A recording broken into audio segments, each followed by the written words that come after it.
اللہ جل جلالہ نے سال کے اندر کچھ دنوں کو خاص اہمیت دی، اسی طرح سال کے اندر انہی خاص ایام میں سے ایک عشرہ ذی الحج ہے جو یکم ذی الحج سے لے کر 9 ذی الحج کی تاریخ تک اور حتیٰ کہ 10 ذی الحج کا دن وہ ان تمام 9 کے 9 دنوں کا سردار بن جاتا ہے۔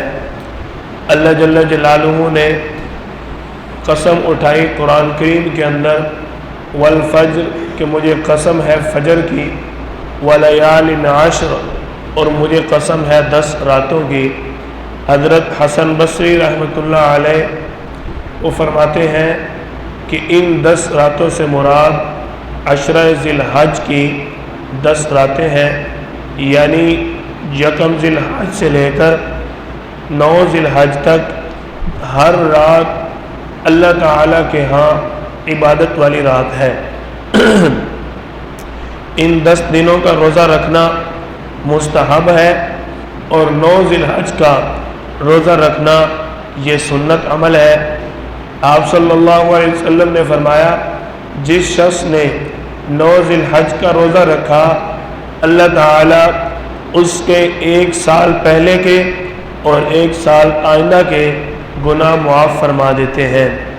دیکھو اب یہ عشرہ ذی الحج شروع ہونے والا ہے، ہمیں اس کے اندر صرف بازاروں میں وقت نہیں گزارنا چاہیے بلکہ زیادہ سے زیادہ اللہ تعالیٰ کی عبادت کرنی چاہیے، اور اس بات سے بندہ اندازہ لگائے کہ یہ راتیں کتنی قیمتی راتیں ہیں جن راتوں کا ذکر اللہ تعالیٰ نے قرآن کریم کے اندر فرمایا۔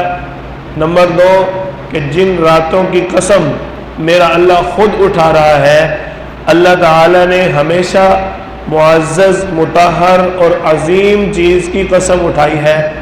مثال کے طور پر اللہ تعالیٰ نے آپ صلی اللہ علیہ وسلم کے شہر کی قسم اٹھائی، لا اقسم بہذا البلد۔ اللہ تعالیٰ نے آپ صلی اللہ علیہ وسلم کے دور کے اندر گزرنے والا جو وقت تھا اس کی قسم اٹھائی، والعصر کہ قسم ہے مجھے زمانے کی۔ اسی طرح اللہ تعالیٰ نے آپ صلی اللہ علیہ وسلم کو ملنے والی کتاب والقرآن الحکیم اس کی قسم اٹھائی۔ اسی طرح اللہ تعالیٰ نے آپ صلی اللہ علیہ وسلم کے چہرہ اقدس کی، چہرہ مبارک کی قسم اٹھائی۔ گویا کہ اللہ تعالیٰ جن چیزوں کی قسم اٹھا رہا ہے وہ ساری کی ساری چیزیں عظمت والی اور برکت والی ہے۔ ہمیں چاہیے کہ ہم ان 10 دنوں کا خوب اہتمام کریں، اور ان 10 دنوں کے سے پہلے ایک عمل شروع ہوتا ہے ناخن اور بال کاٹنے کا۔ اس کے بارے میں بھی کہا جاتا ہے کہ جی اگر کسی شخص نے 9 ذی الحج کا چاند نظر آنے سے پہلے اگر کسی نے ناخن اور بال نہیں کٹوائے اور اس پر قربانی واجب تھی اور اس نے چاند نظر آنے کے بعد اگر بال کاٹ لیے، اب اس کا جانور کاٹنا، قربانی کاٹنا وہ بیکار ہے، وہ شخص ہمیشہ کے لیے گناہ گار ہے۔ دیکھو ایسا شریعت کے ساتھ نہیں ہے۔ دین ہے ان الدین یسر، کہ بے شک دین جو ہے وہ آسانی کا نام ہے، تنگی کا نام نہیں ہے۔ تو دین کے اندر اس چیز کا حکم ہے، مستحب عمل ہے، اگر کوئی شخص بال اور ناخن چاند نظر آنے سے پہلے کاٹ لیتا ہے اس کو اس کا اجر ملے گا۔ اگر کوئی شخص نہیں کاٹ سکتا تو اس پر کوئی گناہ نہیں ہے، کوئی وعید نہیں ہے، کسی قسم کی کوئی تنگی نہیں ہے، کیونکہ جو مستحب عمل ہوتا ہے اس کا حکم یہ ہے اگر کر لو تو اجر، نہ کرو تو گناہ نہیں ہے۔ اس کے بعد یہ جو ذی الحج کا مہینہ ہے اس کے اندر سب سے بڑا اور عظیم عمل عید الاضحیٰ کے دن کا عمل ہے۔ آپ صلی اللہ علیہ وسلم کے پیارے صحابی حضرت ابن عباس رضی اللہ تعالیٰ عنہما نقل کرتے ہیں کہ نبی کریم صلی اللہ علیہ وسلم نے فرمایا کہ اللہ کے ہاں یوم النحر عید الاضحیٰ کے دن کوئی عمل اتنا بڑا عمل نہیں ہے کہ جتنا اللہ کے ہاں ایک جانور کی قربانی کرنا ہے۔ آپ صلی اللہ علیہ وسلم سے سوال کیا گیا یا رسول اللہ یہ قربانی ہے کیا؟ آپ صلی اللہ علیہ وسلم نے فرمایا یہ تمہارے ابا ابراہیم علیہ السلام کی سنت ہے۔ قاری بشیر صاحب اٹھ جاؤ یار، آج گل نہیں ٹرنی۔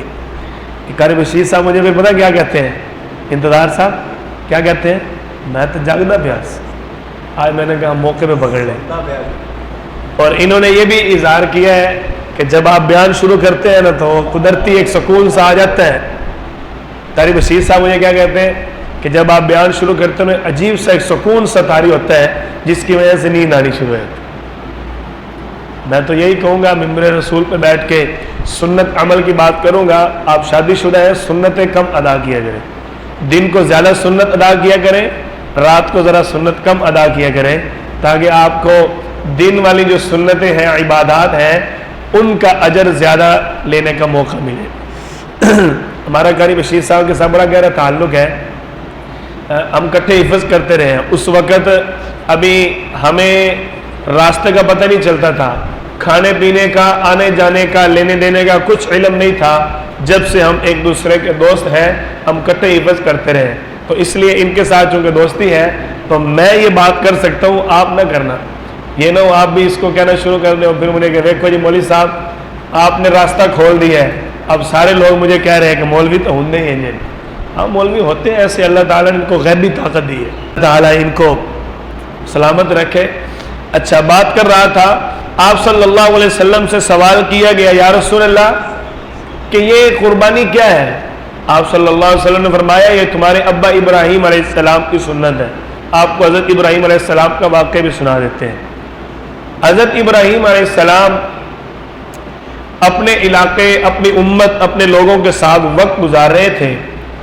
آپ کو پتہ ہے حضرت ابراہیم علیہ السلام کا جو باپ تھا اس کا نام آزر، اور وہ بتوں کی پوجا کرتا تھا، بتوں کو بنانا اور بتوں کی پوجا کرنا، حتیٰ کہ حضرت ابراہیم علیہ السلام نے اپنے والد حضرت ابراہیم علیہ السلام نے اپنے ابا کو یہاں تک کہ ان کی کبھی گستاخی اور بے ادبی نہیں کی، اس کے باوجود کبھی ان کی شریعت کی طرف دل بھی مائل نہیں ہوا۔ دیکھو ابا ہے نا، باپ ہے، باپ کی بے ادبی بھی نہیں کرنی اور باپ پہ مذہب پہ بھی نہیں آنا، کتنا مشکل کام ہے۔ یہ کام حضرت ابراہیم علیہ السلام نے کیا۔ اللہ تعالیٰ نے حضرت ابراہیم علیہ السلام کو چونکہ اپنا پیغمبر بنایا تھا، پیغمبر جو ہوتا ہے وہ جب پیدا ہوتا ہے اس دن سے لے کر آخری دن تک کبھی شرک نہیں کرتا، پیغمبر ہمیشہ موحد ہوتا ہے، توحید پرست۔ تو حضرت ابراہیم علیہ السلام کو ان مشکلات کا سامنا تھا۔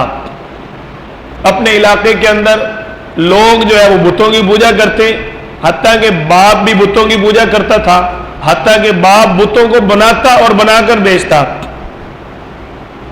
حضرت ابراہیم علیہ السلام کا یہ مکالمہ میرے اللہ نے قرآن کریم کے اندر ذکر کیا ہے، لِمَ تَعْبُدُ مَا لَا يَسْمَعُ وَلَا يُبْصِرُ۔ حضرت ابراہیم علیہ السلام نے اپنے ابا سے سوال کیا، ان کی پوجا کرتے ہو جو سن بھی نہیں سکتے، دیکھ بھی نہیں سکتے۔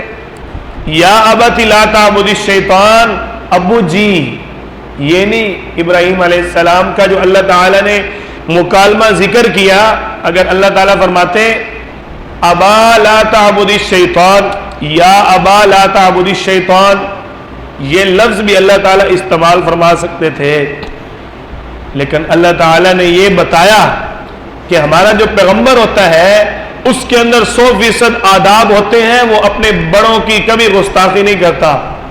آج لوگ بڑوں کو چھوڑ کر کہتے ہیں جو دین میری سمجھ میں آ رہا ہے وہ شاید میرے بڑوں کو نہ پتہ چلا ہو، کہتے ہیں وہ دور نہیں تھا سرچ کا، یہ دور سرچ کا ہے، صرف ایک آپ کے پاس موبائل ہے سرچ کے لیے، آپ کہتے ہیں نا یہ دور ہے سرچ کا، اس دور میں ہر علاقے کے اندر لوگ ہجرت کر رہے ہوتے ہیں سفر کے لیے، ایک ہے پاس جا کر علم دیکھنا اور سننا اور پڑھنا اور پتہ چلنا کہ یہ بندہ ہے کون، اور ایک ہے صرف موبائل پہ سرچ کر کے دیکھ لینا۔ بتاؤ جا کر پختہ علم معلوم ہوگا یا موبائل پہ دیکھنے سے؟ تو وہ دور جا کر علم پڑھنے کا تھا، وہ دور علم جا کر لینے کا تھا، ایک ایک روایت کے لیے کئی 100 میل سفر کرنا پڑتا تھا ایک حدیث کے لیے. یہ محدثین کے واقعات موجود ہیں. تو اللہ تعالیٰ یہ واضح فرما رہے ہیں کہ بے شک تمہارے آباء و اجداد مذہب کے لحاظ سے تمہارے مذہب کے مطابق، اسلام کے مطابق نہیں ہے، لیکن اس کے باوجود ان کے بڑے ہونے کی وجہ سے بے ادبی اور بدتمیزی، گستاخی کرنے کی اجازت نہیں ہے. اللہ تعالیٰ اگر فرماتے یا ابا لا تعبد الشیطان، ہو سکتا تھا معنی صحیح بنتا کہ اے ابو شیطان کی پوجا کیوں کرتے ہو، لیکن اللہ تعالیٰ نے فرمایا یا ابتی لا تعبد الشیطان، ابو جی کہو. کیا کہو؟ ابو جی کہہ کے پکارو. یہ ہے اسلام. اسلام نے ابراہیم علیہ السلام کو یہ حکم نہیں دیا کہ اپنے ابے کو قتل کر دو. دعوت دو، بار بار دعوت دو. جب تک وہ آپ کے مذہب کے خلاف کام نہیں کرتا، جب تک وہ اسلام کے خلاف نہیں آواز اٹھاتا، آپ ان کو کچھ نہ کہو. جب وہ اسلام کے مقابلے میں آئے فقتلوا، پھر قتل کر دینا. حضرت ابراہیم علیہ السلام ان مشکلات میں تھے، اپنے علاقے میں انتہائی پریشان. تو حضرت ابراہیم علیہ السلام ہجرت کے لیے مجبور ہو گئے. وقال انی ذاہب الی ربی سیہدین.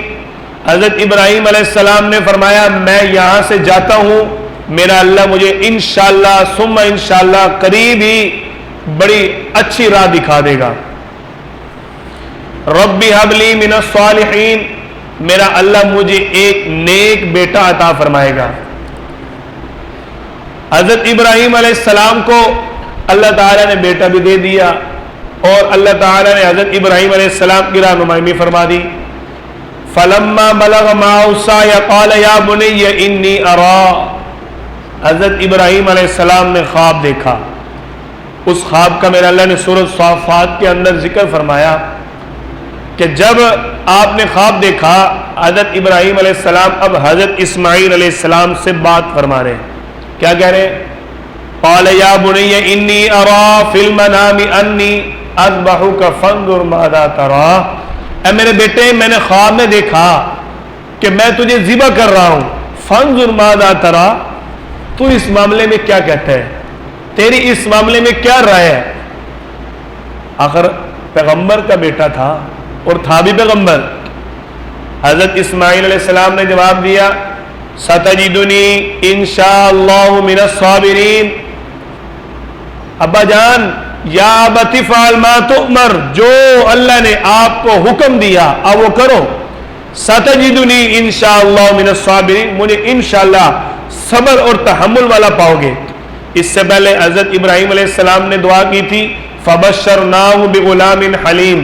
اللہ تعالیٰ نے جب بیٹا دیا نا تو ساتھ اللہ نے فرمایا ہم نے آپ کو صبر کرنے والا بیٹا دیا ہے. آگے اس بیٹے نے خود اظہار کر دیا انشاءاللہ من الصابرین، مجھے آپ صبر کرنے والا پاؤ گے. فلما اسلم وتلہ للجبین، حضرت ابراہیم علیہ السلام نے اسماعیل علیہ السلام کو لٹا دیا. جب اسماعیل علیہ السلام کو لٹایا، قرآن کے اندر الفاظ ہیں للجبین، پیشانی کے بل لٹا دیا. اور اللہ کے حکم سے جب چھری چلانے لگے تو اوپر سے فوراً جبریل علیہ السلام نے آواز دی اللہ اکبر اللہ اکبر. حضرت ابراہیم علیہ السلام نے دیکھ کر جواب دیا لا الہ الا اللہ واللہ اکبر. جواب کیا دیا؟ دیکھو کتنا خوبصورت انداز اور خوبصورت ماحول. حضرت اس جبریل علیہ السلام اللہ کی طرف سے دمبا لے کر آئے، جانور لے کر آئے، اور حضرت ابراہیم علیہ السلام تو چھری چلا رہے تھے لیکن چھری چل نہیں رہی تھی. حضرت جبریل علیہ السلام نے آواز دی اللہ کے حکم کے ساتھ کہ کہیں اسماعیل علیہ السلام کی رگ کٹ نہ جائے. ابراہیم علیہ السلام تو پوری نیت اور پوری کوشش میں تھے. اللہ تعالیٰ نے یہ دکھانا تھا کہ ہمارا پیغمبر 100% ذبح کرنے کی کوشش میں تھا. کوئی بعد میں آ کر یہ نہ کہو جی یہ تو بس ایک حصہ ہے. جب حضرت جبریل علیہ السلام نے آواز دی اللہ اکبر اللہ اکبر، حضرت ابراہیم علیہ السلام نے فوراً چونک دے نا، اپنے کام میں مصروف ہو بندہ، پیچھے سے کوئی آواز دے ایک دم بندہ جو ہے وہ اس طرف دیکھتا ہے یہ آواز کہاں سے آئی. ابراہیم علیہ السلام نے فوراً اوپر دیکھا تو دیکھا جبریل علیہ السلام آ رہے ہیں، تو جواب کیا دیا؟ لا الہ الا اللہ واللہ اکبر، میں تو اللہ کی عبادت میں مصروف ہوں کیونکہ اللہ سب سے بڑا ہے، اس کے علاوہ کوئی معبود نہیں، میں اپنی طرف سے نہیں کر رہا۔ دیکھو یہ ہے پیغمبر۔ اور نیچے اسماعیل علیہ السلام کو جب اللہ تعالیٰ نے جان بخشی فرما دی تو فوراً اٹھ کر کیا کہنے لگے؟ لا الہ الا اللہ واللہ اکبر، اللہ اکبر وللہ الحمد، کہ واقعتاً اللہ ہی سب سے بڑا ہے اور اللہ کے لیے تمام تعریفیں ہیں۔ اسماعیل علیہ السلام نے یہ الفاظ بولے، اس دن سے لے کر آج تک یہ الفاظ تکبیرات تشریق کے چلتے آ رہے ہیں۔ جبریل علیہ السلام نے دیکھ کر پکارا اللہ اکبر اللہ اکبر، ابراہیم علیہ السلام نے ایک دم اوپر دیکھا، جواب دیا لا الہ الا اللہ واللہ اکبر۔ اسماعیل علیہ السلام نے جب دیکھا اللہ نے میری جان بخش دی، جواب دیا اللہ اکبر وللہ الحمد، واقعتاً وہ اللہ سب سے بڑا ہے اور اسی کے لیے تمام تعریفیں ہیں۔ وہاں سے یہ الفاظ تکبیرات تشریق کے چلتے آ رہے ہیں۔ اور دیکھو ابراہیم علیہ السلام نے جب یہ سارا کر کے دکھایا، اللہ تعالیٰ نے فرمایا وَنَادَيْنَاهُ أَن يَا إِبْرَاهِيمُ، ہم نے ابراہیم علیہ السلام کو پکارا، قَدْ صَدَّقْتَ الرُّؤْيَا، او ابراہیم تو نے اپنا خواب سچ کر دکھایا، اِنَّا كَذَلِكَ نَجْزِي الْمُحْسِنِينَ، ہم نیکی کرنے والے کو بڑا اچھا اور اسی طرح بدلہ دیتے ہیں۔ وَفَدَيْنَاهُ أَن يَا إِبْرَاهِيمُ وَفَدَيْنَاهُ بِذِبْحٍ عَظِيمٍ، ہم نے اس اسماعیل علیہ السلام کے بدلے ایک دمبا بھیج دیا جس کو پھر انہوں نے ذبح کیا۔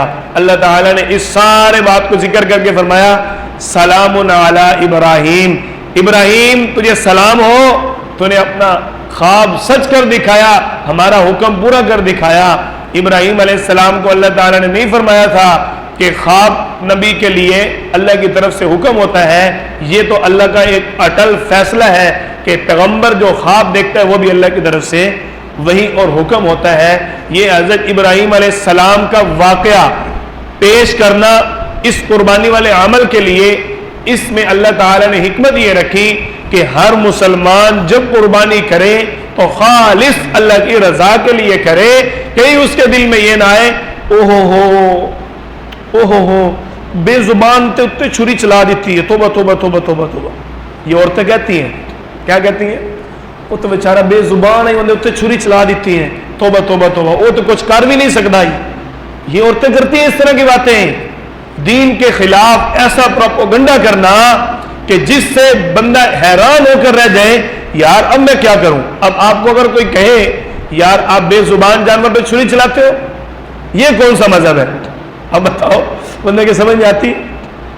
ہم جواب دیتے ہیں من بہیمۃ الانعام، اللہ تعالیٰ فرما رہے ہیں دیے میں نے ہیں، دیے میں نے ہیں تو میرا حکم ہے پورا کرو۔